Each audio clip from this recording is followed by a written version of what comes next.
সপ্তম শ্রেণীর সুপ্রিয় শিক্ষার্থীরা, তোমাদের বিজ্ঞান প্রথম অধ্যায় নিম্ন শ্রেণীর জীব তোমরা অনেকেই পড়ে ফেলেছ, কিন্তু এখান থেকে গুরুত্বপূর্ণ পরীক্ষায় কমন উপযোগী এমসিকিউ প্রশ্নগুলো বেছে নিতে তোমাদের সমস্যা হচ্ছে। তো আজকে আমি তোমাদের জন্য এই প্রথম অধ্যায় থেকে গুরুত্বপূর্ণ 30টি এমসিকিউ প্রশ্ন নিয়ে হাজির হয়েছি। যেই প্রশ্নগুলো সমাধান দেখার মাধ্যমে তোমাদের এই অধ্যায়ের এমসিকিউ প্রশ্ন নিয়ে আর সমস্যা থাকবে না ইনশাআল্লাহ। তো চলো আজকের এই গুরুত্বপূর্ণ ক্লাসটি শুরু করা যাক। তো পরীক্ষায় তোমাদের জন্য মোট 30টি এমসিকিউ প্রশ্ন থাকবে, যেগুলোর প্রত্যেকটির নম্বর হবে 1। এভাবে তুমি মোট 30টি এমসিকিউর জন্য 30 মার্ক পাবে এবং যেটি দাগানোর জন্য তোমাকে 30 মিনিট সময় দেওয়া হবে। তো 1 নম্বরে দেখো যে গুরুত্বপূর্ণ প্রশ্নটি রয়েছে, নিচের কোনটি নিম্ন শ্রেণীর জীব বা অণুজীব? তো এখানে 4টি অপশন তুমি পেয়ে যাবে, একটি সঠিক উত্তর তোমাকে বেছে নিতে হবে। তো এই 1 নম্বরের সঠিক উত্তরটি হলো ঘ, অ্যামিবা। তো নিম্ন শ্রেণীর জীব বা অণুজীব কি? আমাদের চারপাশে বসবাসকারী যে সকল ক্ষুদ্র আণুবীক্ষণিক জীব আমরা খালি চোখে দেখতে পাই না, তাদেরকে নিম্ন শ্রেণীর জীব বা অণুজীব বলে, যেমন ব্যাকটেরিয়া, ভাইরাস, অ্যামিবা, প্রোটোজোয়া ইত্যাদি। আশা করি তোমরা এগুলো অনেকেই জানো। 2 নম্বরে দেখো, ভাইরাস কোনটির অনুপস্থিতিতে জীবনের সকল লক্ষণ হারিয়ে ফেলে? তো এখানে 4টা অপশন দেওয়া রয়েছে। তা 2 এর সঠিক উত্তর হলো গ, নিউক্লিক অ্যাসিড। 3 নম্বরে, জিন প্রকৌশলের মূল ভিত্তি কোনটি? এই প্রশ্নটি খুবই গুরুত্বপূর্ণ, এটা পরীক্ষায় এবারে চলে আসার মতো। তো 3 নম্বরে দেখো, 3 নম্বরের সঠিক উত্তর হবে খ, ব্যাকটেরিয়া। 4 নম্বরে, নিচের কোনটি স্পোর সৃষ্টির মাধ্যমে বংশ বৃদ্ধি করে? তো এখানে 4টি অপশন রয়েছে, ভাইরাস, ব্যাকটেরিয়া, ছত্রাক, অ্যান্টামিবা। তো আশা করি তোমরা অনেকেই এই সহজ প্রশ্নটির উত্তর ইতিমধ্যে বুঝে ফেলেছ। 4 নম্বরের সঠিক উত্তর হবে ঘ, অ্যান্টামিবা। 5 নম্বরে, আইসক্রিম তৈরিতে কোন অণুজীব ব্যবহৃত হয়? 5 নম্বরের সঠিক উত্তর হলো খ, অ্যালজিন নামক এক ধরনের শৈবাল ব্যবহৃত হয়। তো 6 নম্বরে দেখো, কোন অণুজীবের সংক্রমণে চা পাতার রেড রাস্ট রোগ হয়? তো এখানে 4টি অপশন রয়েছে। 6 নম্বরের সঠিক উত্তর হলো ঘ, শৈবাল।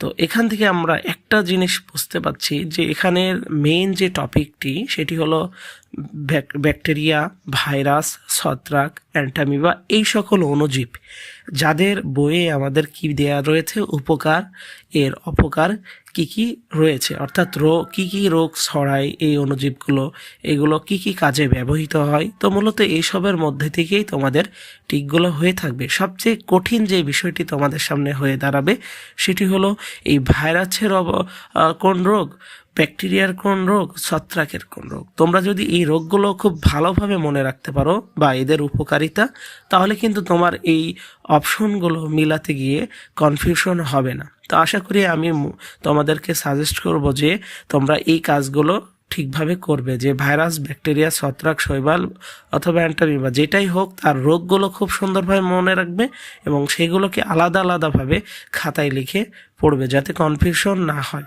7 নম্বরে বলছে, সর্বপ্রথম ব্যাকটেরিয়া আবিষ্কার করেন কে? তো এখানে 4 জন ব্যক্তির নাম রয়েছে। তো 7 নম্বরের সঠিক উত্তর হলো ক, লিউয়েন হুক। এখানে দেখো, লিউয়েন হুক এবং রবার্ট হুক নামের মধ্যে কিন্তু মিল রয়েছে, এটা ভুল করা যাবে না। কোষ আবিষ্কার করেন রবার্ট হুক আর ব্যাকটেরিয়া আবিষ্কার করেন লিউয়েন হুক, এবং অ্যান্টিবায়োটিক আবিষ্কার করেছিলেন আলেকজান্ডার ফ্লেমিং। আর ক্যারোলাস লিনিয়াস ইনি একজন প্রকৃতিবিজ্ঞানী যিনি দ্বিপদ নামকরণ করেছিলেন। তো এগুলো আস্তে আস্তে তোমরা বড় হলে বিজ্ঞানীগুলোর কাজ এবং তাদের অবদান আরও জানতে পারবে। 8 নম্বরই, নিচের কোনটি প্রোটিস্টা রাজ্যের অণুজীব? আমরা জানি পুরো জীবজগৎকে 2টি রাজ্যে, সেখান থেকে 5টি রাজ্যে ভাগ করা হয়। সেটি হলো মোনেরা, প্রোটিস্টা, ফানজাই, প্লান্টি, অ্যানিমেলিয়া, এরকম। তার মধ্যে একটি হলো প্রোটিস্টা। তো প্রোটিস্টা রাজ্যের অন্তর্ভুক্ত অণুজীব কারা? 8 নম্বরের সঠিক উত্তর হলো গ, 2 ও 3, অর্থাৎ অ্যামিবা ও অ্যান্টামিবা। এখানে যে প্রশ্নগুলো তোমরা দেখতে পাচ্ছ, তোমরা চাইলে এগুলো নোট করে নিতে পারো। এগুলো খুবই গুরুত্বপূর্ণ তোমাদের পরীক্ষার জন্য। আশা করি এই বিষয়টি তোমরাও অনুভব করছো। তো এই প্রশ্নগুলো দেখার মাধ্যমে তোমরা নিজেকে যাচাই করে নিতে পারছো, অথবা তোমরা যে পড়েছো কেমন পড়েছো এই উত্তরগুলো দেওয়ার মাধ্যমে নিজেকেও তুমি যাচাই করে নিতে পারছো। তো এরপরে দেখো 9 নম্বরে নিউমোনিয়া রোগ সৃষ্টি করে কোন শ্রেণীর ব্যাকটেরিয়া। তো আমরা দেখেছিলাম যে বইয়ে ব্যাকটেরিয়ার বিভিন্ন আকৃতির উপর ভিত্তি করে 4 ধরনের ব্যাকটেরিয়া তোমরা সেখানে দেখেছিলা। তো কোনটা দেখতে কেমন আর কোনটা কি রোগ তৈরি করে, এখান থেকে তোমাদের কিন্তু প্রশ্ন আসবে। তো 9-এর সঠিক উত্তর হলো ক, কক্কাস। নিউমোনিয়া রোগ সৃষ্টি করে কি? কক্কাস। এরপরে 10 নম্বরে কোন অণুজীব প্রকৃতি থেকে সরাসরি মাটিতে নাইট্রোজেন সংবন্ধন করে। তো 10 নম্বরের সঠিক উত্তর হলো খ, ব্যাকটেরিয়া। এই প্রশ্নটিও খুব গুরুত্বপূর্ণ। এখানে প্রত্যেকটি প্রশ্নকে আমি গুরুত্বপূর্ণ বলবো এই কারণে, কারণ এগুলো অনেকগুলো প্রশ্নের মধ্যে থেকে আমি তোমাদের বই থেকে বেছে বেছে তৈরি করেছি। 11 নম্বরে নিচের কোনটি ভাইরাসজনিত রোগ। তো এই যে দেখো, কোনটি ভাইরাসজনিত, কোনটি ছত্রাকজনিত, কোনটি ব্যাকটেরিয়া জনিত, এগুলো কিন্তু খুবই ইম্পর্টেন্ট। তোমাকে আলাদাভাবে এগুলো মনে রাখতে হবে। 11 নম্বরের সঠিক উত্তর হলো ঘ, এই তিনটাই হলো ভাইরাসজনিত রোগ। 12 নম্বরে নিচের কোন উপাদান দুটি একত্রিত হলে ভাইরাস জীবিত হয়। অর্থাৎ ভাইরাসই একমাত্র অণুজীব যে প্রকৃত পরজীবী, কারণ এর দেখে থেকে এই যে এখানে যে দুইটা উপাদান রয়েছে, এটি না থাকলে সে মৃত, আবার এগুলো আসলে সে জীবিত। তো 12 নম্বরের সঠিক উত্তর হলো ক, 1 ও 2। নিউক্লিক অ্যাসিড ও আমিষ আবরণ যদি থাকে তবে জীবিত হয়, না থাকলে মৃত হয়, মৃত অবস্থায় দেখা যায়। 13 নম্বরে নিচের কোন অণুজীবটি অকোষীয়। অর্থাৎ আমরা অণুজীবের যে রাজ্য শ্রেণী বিভাগ পড়েছিলাম, যে অ্যাকিউরিটা, ইউক্যারিওটা, প্রোক্যারিওটা, অর্থাৎ এককোষী, সুগঠিত নিউক্লিয়াস থাকা না থাকার উপরে তোমরা দেখেছো এগুলো। তো কোষ নেই, অকোষীয় কোন অণুজীবটি।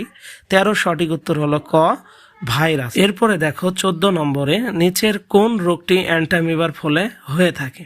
তো অ্যান্টামিবা কোন রোগ ছড়ায় সেই বিষয়টি এখানে বলছে 14 নম্বরে। এটি সঠিক উত্তর হবে গ, আমাশয়। 15 নম্বরে নিচের কোন অণুজীবটি ভিটামিন সমৃদ্ধ ট্যাবলেট হিসেবে গ্রহণ করা হয়।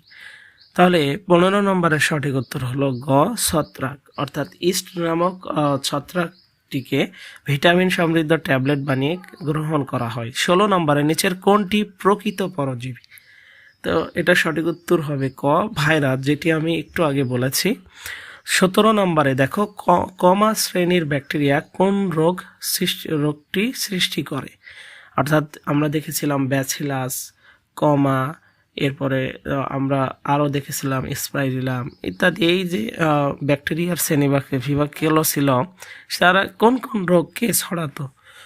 তো 17 নম্বরের সঠিক উত্তর হবে খ, কমা শ্রেণীর ব্যাকটেরিয়া কলেরা রোগ সৃষ্টি করে। তারপর 18 নম্বরে পেনিসিলিন নামক অ্যান্টিবায়োটিক কোন অণুজীব থেকে তৈরি হয়। 18 নম্বরের সঠিক উত্তরটি হলো গ, ছত্রাক থেকে। 19 নম্বরে ব্যাসিলাস ব্যাকটেরিয়া দেখতে কেমন। তো 19 নম্বরের সঠিক উত্তর হলো ঘ, লম্বা। 20 নম্বরে পাউরুটি তৈরিতে কোন অণুজীব ব্যবহৃত হয়। অনেকে এটি জানো। 20 নম্বরের সঠিক উত্তর হলো ক, ইস্ট। তো এই যে প্রশ্নগুলো, এগুলো কিন্তু সবই তোমাদের বইয়ের মধ্য থেকে নেওয়া, এবং এই প্রশ্নগুলোর মধ্য থেকেই পরীক্ষায় ইনশাল্লাহ তোমাদের কমন চলে আসবে। তো 21 নম্বরে দেখো আখের লাল পচা রোগ কোন অণুজীবের ফলে হয়ে থাকে। আখের যে লাল পচা রোগ, এটা কোন অণুজীবের ফলে হয়ে থাকে। তোমাদের সবচেয়ে যেটা সমস্যা হবে সেটা হলো এই অপশনের মধ্যে তোমরা ভাববা এক, কিন্তু হয়ে যাচ্ছে আর এক। অর্থাৎ তোমাদের যথেষ্ট এই যে রোগগুলো কোন অণুজীব কোন রোগটা তৈরি করে সেটা সম্পর্কে কম ধারণা থাকার কারণে তোমরা কনফিউশন হয়ে যাচ্ছ যে কোনটা মারতে হবে, ছত্রাক হবে না শৈবাল হবে, ভাইরাস হবে না ব্যাকটেরিয়া হবে। তো 21 নম্বরের সঠিক উত্তর হলো গ, ছত্রাক। 22 নম্বরে নিচের কোনটি অনিরাময়যোগ্য রোগ। তো 22 নম্বরের সঠিক উত্তর হলো খ, এইডস। 23 নম্বরে নিচের কোনটি ভাইরাসজনিত পশু পাখির রোগ। অর্থাৎ যে রোগগুলো পশু পাখির হয় ভাইরাসজনিত কারণে সেইগুলো। 23 নম্বরের সঠিক উত্তর হলো ঘ, সবগুলোই। 24 নম্বরে নিচের কোন অণুজীবটি সুগঠিত নিউক্লিয়াস রয়েছে? তাহলে সুগঠিত নিউক্লিয়াস রয়েছে কোনগুলো, সুগঠিত নিউক্লিয়াস নেই কোনগুলোর, এখান থেকে কিন্তু প্রশ্ন হয়ে থাকে। তো 24 নম্বরের সঠিক উত্তর হলো ঘ, এখানে 3টি অণুজীবেরই সুগঠিত নিউক্লিয়াস রয়েছে। 25 নম্বরে শৈবাল থেকে কোন ধরনের পুষ্টি উপাদান পাওয়া যায়? অর্থাৎ তোমরা এখানে অপশনটি দেখতে পাচ্ছ যে পটাশিয়াম পাওয়া যায়, ক্যালসিয়াম পাওয়া যায় নাকি আয়োডিন পাওয়া যায়। তো অনেকেই খুব ভালো একটা না পড়লে এই সবগুলোই দিয়ে দিতে পারো, কিন্তু আসলে উত্তর সবগুলো হবে না। 25 নম্বরের সঠিক উত্তর হবে খ, পটাশিয়াম ও আয়োডিন, অর্থাৎ 1 ও 3। 26 নম্বরে নিচের কোনটির সাহায্যে অ্যামিবা খাদ্য গ্রহণ ও চলাচল করে? কোন অংশটির সাহায্যে? অনেকেই ভাবতে পারো ক্ষুদ্র লেজের সাহায্যে, কোষপ্রাচীর, প্লাজমা লেমা। অর্থাৎ এই অধ্যায়টি খুব ভালোভাবে না পড়লে তোমাদের কিন্তু এই ধরনের সমস্যা হবে, অল্পের জন্য এমসিকিউগুলো ভুল হয়ে যেতে পারে। তো 26 নম্বরের সঠিক উত্তর হলো খ, ক্ষণপদের সাহায্যে। 27 নম্বরে নিচের কোনটি ব্যাকটেরিয়া জনিত রোগ? তাহলে ব্যাকটেরিয়া জনিত রোগ কোনগুলো? 27 নম্বরের সঠিক উত্তর হলো ঘ, ক্যাঙ্কার, লিভ ব্লাইট, টাইফয়েড, 3টাই হবে। 28 নম্বরে নিচের কোন অণুজীব থেকে জীবন রক্ষাকারী অ্যান্টিবায়োটিক তৈরি হয়? তো এটা সঠিক উত্তর হলো ঘ, ব্যাকটেরিয়া থেকে। 29 নম্বরে এবং একটি গুরুত্বপূর্ণ প্রশ্নের মধ্যে একটি, নিচের কোনটি বায়ুবাহিত রোগ? বসন্ত, হাম, মামস। তো 29 নম্বরের সঠিক উত্তর হবে 3টাই। আমি ম্যাক্সিমাম এই ধরনের প্রশ্নগুলো সবগুলো উত্তর দেওয়ার একটি কারণ হলো যাতে তোমরা এই সবগুলো বিষয় জানতে পারো যে আসলে বায়ুবাহিত রোগ কোনগুলো। এখানে 1টি বা 2টি সঠিক করার মধ্যে দিয়ে তোমাদের কম জানা হতো, এই জন্য আমি 3টাই সঠিক উত্তর করেছি, যাতে 3টার যে কোনো একটা যদি অপশন থাকে তুমি উত্তর করতে পারো। তো 29-এর আমরা পেলাম ঘ নম্বর সঠিক উত্তর। 30 নম্বর এবং সর্বশেষ গুরুত্বপূর্ণ প্রশ্নটি হলো নিচের কোনটি ক্লোরোফিল যুক্ত স্বভোজী অণুজীব? তো এই 30 নম্বরের সঠিক উত্তর জানার আগে আমি একটি কথা বলে রাখি, তোমরা অনেকেই তোমাদের অন্যান্য বইয়ের সকল অধ্যায়গুলো শেষ করে ফেলেছ, কিন্তু এমসিকিউ প্রশ্ন নিয়ে চিন্তিত রয়েছ। তো আমরা তোমাদের প্রতিনিয়ত এমসিকিউ প্রশ্নগুলো সাজেশন দিয়ে চলেছি, যেগুলো আসলে তোমাদের কমন এর আগে এসেছে এবং তোমরা নতুন, এই জন্য হয়তো তোমাদের কাছে মনে হতে পারে খুব একটা গুরুত্বপূর্ণ নয়। তো তুমি এটা জাস্ট নিজের কাছে রেখে দিয়ে চেক করে নিতে পারো যে আসলে এগুলো তোমাদের জন্য কতটা গুরুত্বপূর্ণ ছিল।